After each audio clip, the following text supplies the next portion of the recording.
Next हमारा topic है ointment में। लास्ट हमारा टॉपिक है प्रिपरेशन ऑफ ऑइंटमेंट। कैसे ऑइंटमेंट की प्रिपरेशन करते हैं, जो आपके सिलेबस में चार प्रोसेस, हम वही 4 प्रोसेस डिस्कस करेंगे। इसमें कौन कौन से मेथड से हम ऑइंटमेंट को बना सकते हैं।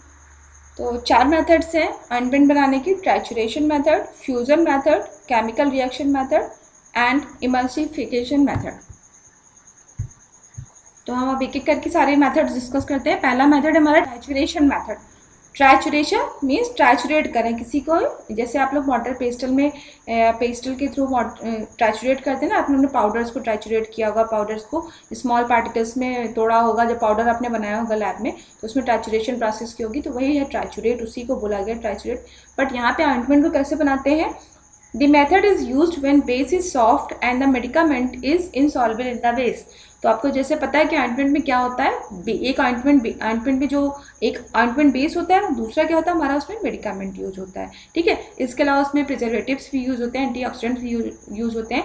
बट जो हमारा मेजर इंग्रेडिएंट है ऑइंटमेंट में वो क्या है, एक ऑइंटमेंट बेस है और उसमें मेडिकामेंट्स होते हैं। मेडिकामेंट्स सॉल्युबल फॉर्म में भी हो सकते हैं और इनसॉल्युबल फॉर्म में भी हो सकते हैं।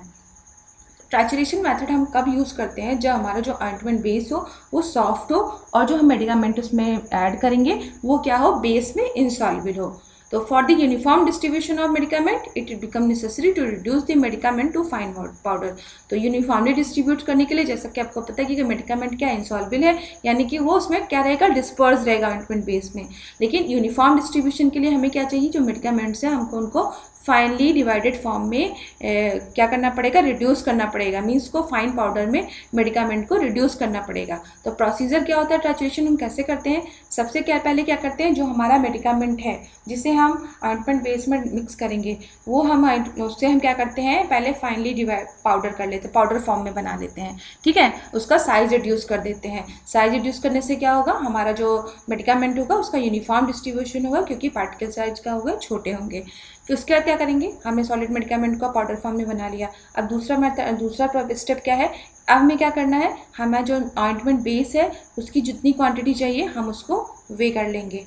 ठीक है, हमारे पास क्या हो गया, ऑइंटमेंट बेस हो गया और हमारा मेडिकामेंट हो गया। अब आगे क्या करेंगे, triturate the solid medicaments with a small amount of base on an ointment slab with the help of stainless steel ointment spatula until a homogenous product is formed. अब क्या करेंगे, हम ये ऑइंटमेंट स्लैब, जैसे आप लोग टाइल्स होता है, ये जो टाइल्स होती है घरों में लगी होती है, ऐसे ही ऑइंटमेंट स्लैब भी होता है। ऑइंटमेंट स्लैब पे हम क्या करेंगे, उस पर हम अपना मेन जो मेडिकामेंट है उसको रखेंगे और उसमें हम थोड़ा सा अमाउंट क्या मिक्स करेंगे, जो हमारा ऑइंटमेंट बेस है उसका थोड़ा अमाउंट मिक्स करेंगे और उसकी हम मिक्सिंग करेंगे, ट्रैचुरेट करेंगे उसको एक तरह से। ट्रैचुरेट करेंगे किससे, हम स्टेनलेस स्टील के स्पैचुला से। आपने लैब में स्पैचुला देखा होगा स्टेनलेस स्टील का, उससे हम ऑइंटमेंट बेस और मेडिकामेंट की मिक्सिंग करेंगे। ठीक है, ऑइंटमेंट का थोड़ा सा अमाउंट डालेंगे अभी। ठीक है, उसके बाद क्या करेंगे, add remaining quantity of base until the medicaments is uniformly mixed with it. उसके बाद क्या करेंगे, जितना बचा हुआ मेडिकामेंट का जो ऑइंटमेंट बेस का जो बचा हुआ पोर्शन होगा उसको भी हम ऐड कर देंगे और तब तक मिक्सिंग करेंगे जब तक हमें ये जब तक क्या हो जाए, एक तरह से प्रॉपर मिक्सिंग ना हो जाए। प्रॉपर मिक्सिंग जब तक होगी, जब तक नहीं होगी तब तक हमारा जो मेडिकामेंट यूनिफॉर्मली डिस्ट्रीब्यूट नहीं होगा। तो प्रॉपरली हमें क्या करना है, स्टेनलेस स्टील स्पैचुला से मेडिकामेंट और ऑइंटमेंट बेस की मिक्सिंग करनी है ऑइंटमेंट स्लैब पर। Incorporate if any liquid ingredient is present. इसके अलावा अगर मेडिकामेंट में कोई हमारा लिक्विड इंग्रेडिएंट भी है, ये तो सॉलिड का है, सॉलिड को हमने मिक्स कर दिया। इन केस अगर कोई लिक्विड इंग्रेडिएंट भी है मेडिकामेंट में, एक ऐसा कोई ज़रूरी नहीं है कि हम एक ही मेडिकामेंट से यूज़ करके ऑइंटमेंट बनाए, एक से ज़्यादा दो तीन मेडिकामेंट भी हो सकते हैं। ठीक है, ड्रग्स का कॉम्बिनेशन भी हो सकता है, तो ज़रूरी नहीं कि एक ही ड्रग से ऑइंटमेंट बनाया जाए। 2-3 ड्रग अगर यूज़ करनी है और हमारी अगर दूसरी ड्रग लिक्विड फॉर्म में है तो उसको ऐड करने के लिए हम उसको लास्ट में ऐड करेंगे। पहले हम सॉलिड वाले को ऐड करेंगे, उसकी मिक्सिंग करेंगे ऑइंटमेंट स्लैब पे, उसके बाद हम लिक्विड इंग्रेडिएंट को इनकॉर्पोरेट करेंगे। ठीक है, When large quantity of liquid is incorporated, pestle and mortar should be used। जब हमें अगर लिक्विड इंग्रेडिएंट का जो अमाउंट है वो ज़्यादा है तो हम ऑइंटमेंट स्लैब पे अगर ज़्यादा अमाउंट लिक्विड का डालेंगे तो क्या होगा, फैल जाएगा पूरा। तो जब ज़्यादा अमाउंट होता है लिक्विड इंग्रेडिएंट का, तब हम क्या करते हैं, मॉर्टर पेस्टल का यूज़ करते हैं। ठीक है, वैसे हम ऑइंटमेंट स्पैचुला अगर ये तो मेनली तभी हम यूज़ करते हैं जब हमारा जो लिक्विड इंग्रेडिएंट है उसका अमाउंट ज़्यादा हो। वैसे हम ट्रैचुरेशन मेथड में वाटर पेस्टल को नॉर्मली यूज़ नहीं करते हैं। क्यों? क्योंकि ज़्यादातर तो उसमें अमाउंट लॉस हो जाता है, साइड्स में चिपक जाता है, ठीक है। इसलिए प्रिफर किया जाता है, ऑइंटमेंट स्लैब को ज़्यादा प्रिफर किया जाता है as compared to water pestle. Next method है हमारा फ्यूजन मेथड। फ्यूजन मेथड में क्या करते हैं? फ्यूजन मेथड कब किया जाता है? When an ointment base contains a number of solid ingredients of different melting points such as white beeswax, stearic acid, hard paraffin, cetyl alcohol, it is necessary to melt them in decreasing order to their melting points। तो कभी कभी हमने जब आपको ointment base पढ़ाया था तो उसमें बताया था कि ऑइंटमेंट बेस में ऑइंटमेंट बेस की मिक्सचर मतलब एक ऐसा जरूरी नहीं है कि सिंपल एक सिंगल ऑइंटमेंट बेस हो, उसमें 2-3 ऑइंटमेंट बेस भी हो सकते हैं। तो इसमें क्या करते हैं, जब हम ऐसे ऑइंटमेंट बेस में ऐसे सॉलिड इंग्रेडिएंट्स यूज़ हो रहे हैं जिनका जो है मेल्टिंग पॉइंट अलग अलग है, ठीक है। तो अगर मेल्टिंग पॉइंट अलग अलग है तो क्या होगा, एक टेम्परेचर पे सारे एक साथ नहीं मेल्ट होंगे ना, ऑइंटमेंट बेस हमारा मेल्ट नहीं होगा ना, और ऑइंटमेंट बेस मेल्ट नहीं होगा, बेस मेल्ट होता तभी तो हम उसे मेडिकामेंट ऐड करते हैं। तो इसमें क्या करते हैं हम, डिक्रीजिंग ऑर्डर में, मेल्टिंग पॉइंट के डिक्रीजिंग ऑर्डर में हम ऑइंटमेंट बेसिस के अंदर जो सॉलिड इंग्रेडिएंट है उसको मिक्स करते हैं। यानी कि जो ऑइंटमेंट बेस को, ointment base combination of ingredient है, ठीक है। ऑइंटमेंट बेस के अंदर 2-3 इंग्रेडिएंट हैं, सॉलिड इंग्रेडिएंट है। तो क्या करते हैं, सबसे ज़्यादा जिसका मेल्टिंग पॉइंट होता है पहले उसको मेल्ट करते हैं, फिर उससे कम वाले को, फिर उससे कम वाले को। इससे क्या होता है कि जो the highest melting point should be melted first, then the substance with next melting point so on. इससे क्या होता है, this will avoid the overheating of low melting point substances. इससे क्या होता है, जो सबसे लो मेल्टिंग पॉइंट सब्सटेंस होता है ऑइंटमेंट बेस में, वो उसकी ओवर हीटिंग नहीं होती है, क्योंकि जो सबसे ज़्यादा मेल्टिंग पॉइंट वाला होता है उसको हमने पहले ही मेल्ट कर लिया है, ठीक है। उसके बाद क्या करते हैं, हमारा ऑइंटमेंट बेस क्या हो गया, सारा जितने भी ऑइंटमेंट बेस में जो कॉम्बिनेशन थे सॉलिड इंग्रेडिएंट के, वो सब क्या हो गए, मेल्टेड फॉर्म में आ गए। अब हम क्या करेंगे, इसमें ऑइंटमेंट बेस हमारा मेल्टेड फॉर्म में बन गया, मिक्सचर ऑफ ऑइंटमेंट बेसेस जो था वो मेल्टेड फॉर्म में आ गया। अब क्या किया, the medicament is incorporated slowly to the melted mass, stirred thoroughly until the mass cools down and homogenous product is form. अब इसमें क्या करेंगे, जो हमारा मेडिकामेंट होगा उसको हम धीरे धीरे मेल्टेड मास में ऐड करेंगे।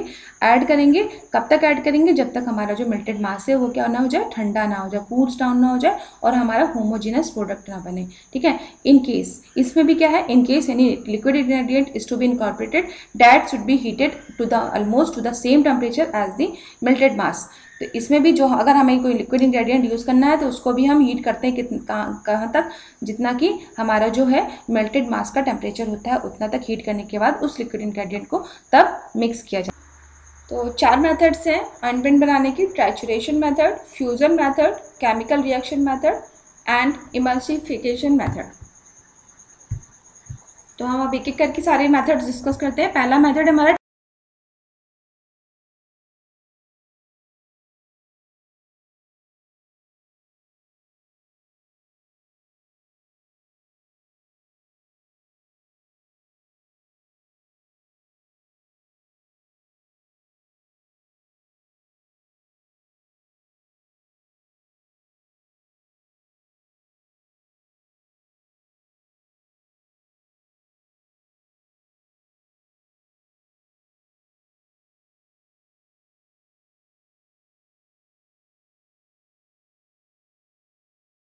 तो इसमें क्या करते हैं, दीज पॉलीआयोडाइड्स, इनके जो आयोडीन का क्या करते हैं, पॉलीआयोडाइड फॉर्म बना लेते हैं। These polyiodide are readily soluble in water, alcohol and glycerin. और फिर इस सोल्यूशन को क्या करते हैं, हम एब्जॉर्प्शन टाइप ऑइंटमेंट बेस को में मिक्स कर देते हैं। तो इसमें हमने क्या किया, आयोडीन को पहले हमने रिएक्शन करा के उसको पॉलीआयोडाइड्स फॉर्म में बना लिया, और फिर उन पॉलीआयोडाइड्स फॉर्म को हमने क्या किया, एब्जॉर्प्शन टाइप ऑइंटमेंट बेसिस में इनकॉर्पोरेट कर दिया और हमारा क्या हो गया, ऑइंटमेंट बन गया। और लास्ट हमारा मेथड है इमल्सिफिकेशन मेथड। तो आपको यहाँ पे नाम से पता चला इमल्शन का वर्ड का यूज़ हो रहा है, यानी कि यहाँ पे वाटर और ऑयल का मिक्सचर का कहीं ना कहीं रोल होगा। तो in this method the fats, oil and waxes are melted together on a water bath at a temperature of 70 degree Celsius. The aqueous solution of all the heat stable water soluble component is also heated almost the same temperature as that of melted mass। इसमें हमने melted basis, तो इसमें हमने क्या किया, जो भी हमारे फैट, ऑयल, वैक्सेस टाइप के थे, या हमारे जो ऑयल इंग्रेडिएंट थे उनको हमने अलग वाटर बाथ में मेल्ट किया, और हमारे जो वाटर सॉल्युबल कंपोनेंट्स हैं उनको हमने क्या किया, सेम टेम्परेचर पे अलग मेल्ट किया। उसके बाद क्या किया हमने, the solution is slowly added to the melted base. अब उसके बाद इन दोनों के जो सोल्यूशन फॉर्म होगा ऑयल और वाटर का, इसको हमने स्लोली किस में ऐड किया, मेल्टेड बेस में ऐड किया विद द कंटिन्यूस स्टारिंग। और कब तक इसको स्टारिंग करेंगे, जब तक हमारा जो है कूल डाउन ना हो जाए प्रोडक्ट और सेमी सॉलिड ऑइंटमेंट ना बन जाए। ठीक है, इसमें सिंपल है। इमल्सिफिकेशन में ऑयल वाले जो इंग्रेडिएंट थे, ऑयल वाले जो मेडिकामेंट थे, उनको हमने सिंपली अलग उसको मिक्स किया, मीन्स जो हमारे बेसिस थे उनको हमने अलग मेल्ट किया, देन हमने वाटर वाले को अलग मेल्ट किया। उसके बाद इन दोनों को हमने मेल्टेड मास में मेल्टेड बेस में क्या किया, दोनों को इनकॉर्पोरेट कर दिया। ठीक है, ऑयली को और वाटर को। ठीक है, दोनों को हमने भी क्या किया, मेल्टेड बेस में इनकॉर्पोरेट कर दिया। और कब तक इनकॉर्पोरेट किया, जब तक जो हमारा प्रोडक्ट कूल डाउन ना हो जाए और हमारा सेमी सॉलिड ऑइंटमेंट ना बन जाए। तो ये हमारा था procedure for preparation of ointment, और यहीं पे हमारा टॉपिक खत्म होता है ऑइंटमेंट का। If you like my video, subscribe my channel and don't forget to press bell icon. Thank you.